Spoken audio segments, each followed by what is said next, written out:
உலகத் தமிழ் மக்கள் உங்கள் அனைவருக்கும் எனது அன்பான வணக்கங்கள். கன்னி லக்கணக்காரர்களுக்கு பாதகாதிபதியும் மாரகாதிபதியும் என்ன செய்யும்? ஒரு பாதகாதிபதி என்பது லக்ன பகைவராக இருக்கக்கூடாது. இப்போ லக்ன பகைவர்னு வரும்பொழுது கன்னியா லக்கணத்திற்கு ஆப்போசைட்டான கிரகம் குரு. குரு இயற்கை சுபர். அவர் இயற்கை சுபர். என்னுடைய அனுபவத்தில் பெரிய பாதகங்கள் செய்யவில்லைங்கிறது என்னுடைய அனுபவம். மற்றவங்களுடைய அனுபவம் எப்படின்னு எனக்கு தெரியாது. ஏன்னா நான் அந்த திசையை தாண்டி வந்தேன். என்னுடைய லக்னத்திற்கு அந்த ஏழுக்குடையவன் புதன் பாதகாதிபதி. அதில் தான் நல்ல வளர்ச்சி அடைஞ்சது. தொழில் வளர்ச்சி எல்லாமே அதில் தான். சரிங்களா? அப்போது இந்த கன்னியா லக்னத்திற்கு மாரகாதிபதி சந்திரன் என்பதை நாம் ஆய்வில் எடுத்து பார்த்தோமேனால் அந்த வயது ஒரு 80 வயசுக்கு மேலே அந்த மாரகத்திற்கு ஒப்பான கண்டங்கள் ஏதாவது வருமாங்கிறத அப்போது பார்க்கலாம். சரிங்களா? இப்போ பாதகம் என்பது 7ஆம் பாவாதிபதி. அப்போ 7ஆம் பாவாதிபதி பாதக ஸ்தானத்திலேயே 7லேயே இருந்து திசை நடக்கும் பொழுது என்னுடைய அனுபவத்தில் அது கன்னியா லக்கணத்திற்கு கணவன் மனைவி அது சார்ந்த இடங்களில் அந்த பாதகங்கள் நடந்திருக்கு. எப்படின்னா, ஒரு இன்வெஸ்ட்மெண்ட் பண்ணுறீங்க, ஒரு பிஸ்னஸ் பண்ணுறீங்க, அல்லது ஜாயிண்ட் வெஞ்சர் கூட்டாளிகள் பார்ட்னர்ஷிப்போடு சேர்ந்து பிஸ்னஸ் பண்ணுறீங்க அப்படின்னா அது ஒத்து வர மாட்டேங்குது. அதே இந்த பாதகாதிபதி 8ஆம் இடத்துல போய் இருந்தால், 8ஆம் இடத்துல பாதகாதிபதி இருந்து திசை நடக்குது அப்படின்னா 8 அப்படிங்கிறது ஷேடோ பிளேஸ், மறைவு ஸ்தானம். அந்த கெட்டுப்போன கிரகம் கெட்டுப்போச்சு. அந்த கெட்டுப்போன உங்களுக்கு ஆகாத பிளானட் மறைஞ்சு போனதுனால என்ன ஆகுது? அது டோட்டலாக நல்லதே செய்யுது.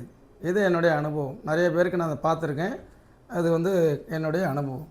அதுக்கடுத்தது 9ஆம் பாவகத்தில் பாதகாதிபதி இருக்கலாமா? இவங்க தான் ரொம்ப கவனமாக இருக்கணும். 9ஆம் இடத்துல இருக்கிறது அதிர்ஷ்டத்தின் மூலம் வருமானம் வர்றது தடைபடும். அதே மாதிரி உயர்கல்வி, ஆராய்ச்சி படிப்பு, வெளிநாட்டு பிரயாணம், வெளிநாட்டில் வேலை செய்கிறது, அதே மாதிரி ஷேர் மார்க்கெட், பங்கு சந்தை 9ஆம் பாவகம் மெயினாக அதெல்லாம் இது பாதகாதிபதியாக வரும்பொழுது அதனால் உங்களுக்கு நல்ல முன்னேற்ற மேன்மைகள் கிடைக்கிறதில்ல.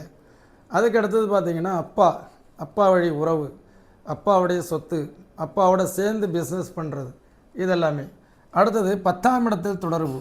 பாதகாதிபதி 10ஆம் இடத்தில் இருந்தால் தொழில் ஸ்தானம், நம்ம செய்கிற தொழிலில் கவனம் தேவை. அதே மாதிரி இப்போ 7குடையவன் 10ல் அப்படியுமே நம்ம எடுத்துக்கலாம். அந்த லக்னத்துக்கு 7ஆம் பாவாதிபதி 10ல். அப்போ 7ஆம் இடம் என்பது கூட்டு தொழில், கூட்டாளிகள், மனைவி பேரில் பிஸ்னஸ் பண்ண சார், அப்போ எல்லாம் லாஸ் ஆகிடுச்சு. இப்போ பாதகாதிபதி 10ஆம் இடத்துல இருக்கும்போது தொழில் வகையில் கவனம் தேவை. புரிஞ்சுக்கிட்டிங்களா? பாதகாதிபதினு பொதுவாக அந்த திசை பாதகத்தை செய்யும் அப்படின்றது நான் கேள்விப்பட்டிருக்கேன். அதை நான் இப்படி ஆராய்ச்சி பண்ணி பார்த்தேன். இவர் சொல்கிறது கரெக்டாக அந்த பாவக தொடர்பில் இருக்கிற இடம் தான் பாதிக்கப்படுது. எனக்கு பாதகாதிபதி திசையில் நல்ல ஜோசியம் படித்தோமே, அப்போ பாதகாதிபதி எந்த இடத்துல இருக்குது அந்த இடம் தான் அவுட்டு. அப்போ பாதகாதிபதி அப்படிங்கிறது கரெக்டாக பார்த்திங்கன்னா அந்த 10ஆம் பாவகத்தில் இருந்ததுன்னா தொழில். அதே மாதிரி 11ஆம் இடம்ங்கிறது லாபஸ்தானம். அந்த லாபஸ்தானம் அப்படிங்கிறது 11ஆம் இடத்துல இருக்கக்கூடிய இந்த பிளானட் என்ன செய்யுது? 11ல் எவருமே நன்மையானவர். பாதகாதிபதி 11ஆம் இடத்துல இருக்கிறது எல்லாருமே நன்மையானவர் தான் சொல்லப்பட்டிருக்கு. இருந்தாலும் நம்ம பாதகம் யார் மூலமாக வரும்னா மூத்த சகோதரன், அண்ணன் கூட தொடர்பு, அண்ணன் கூட சேர்ந்து செய்யக்கூடிய தொழில். இப்போ பாதகாதிபதி 12ஆம் இடத்துக்கு போயிடுச்சு சார், நமக்கு பிரச்சனையே இல்லை.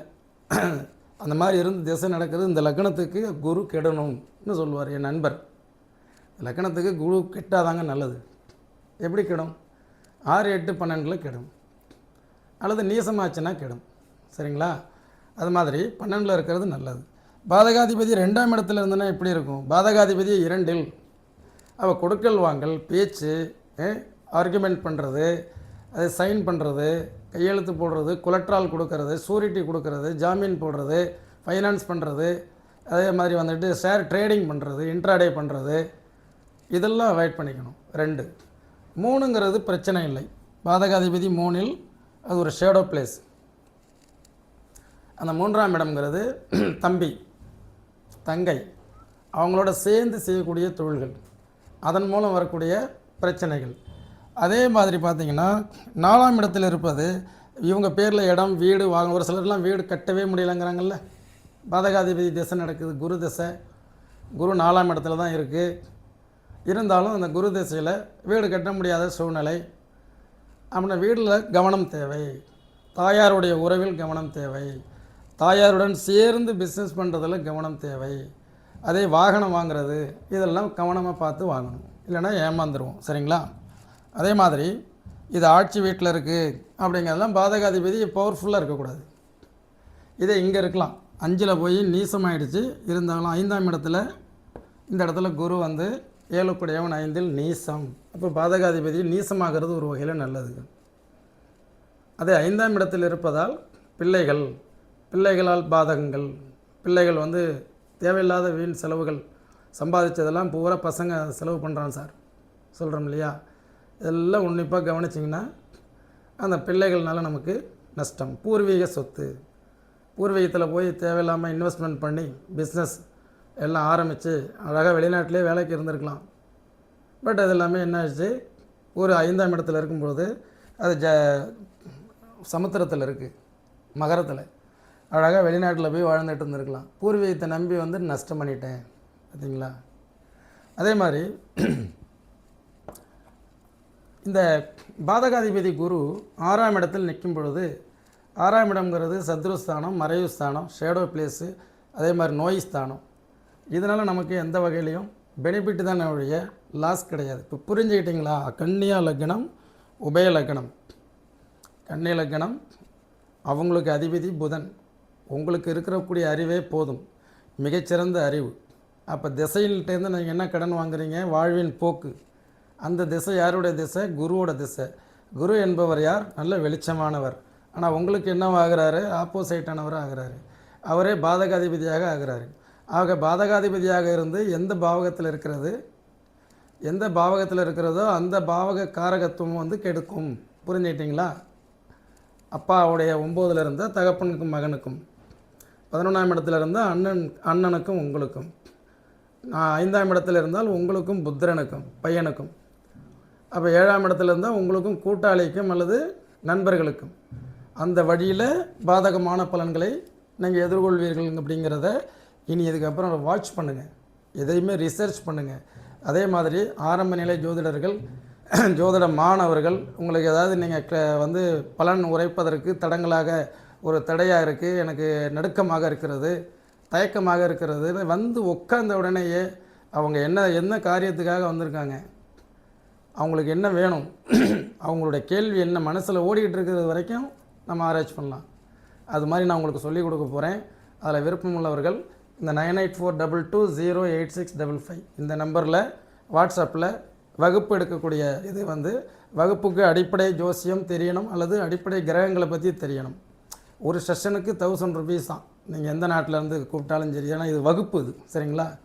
அது ப்ரிடிக்ஷன் வேறு, வகுப்பு வேறு. அதனால் 1000 மட்டும்தான். 15 வகுப்புகள் இருக்குது. வாரம் சண்டே மட்டும் காலையில் எடுக்கலான் இருக்கேன்.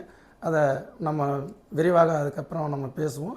அடுத்தது இன்னொரு நிகழ்ச்சியில் மிக சிறப்பாக கன்னி இலக்கணம் பற்றி பேசுவோம். என்றும் உங்கள் முனைவர் ஆலயம் ஜெய் சுவாமிநாதன். நன்றி, வணக்கம்.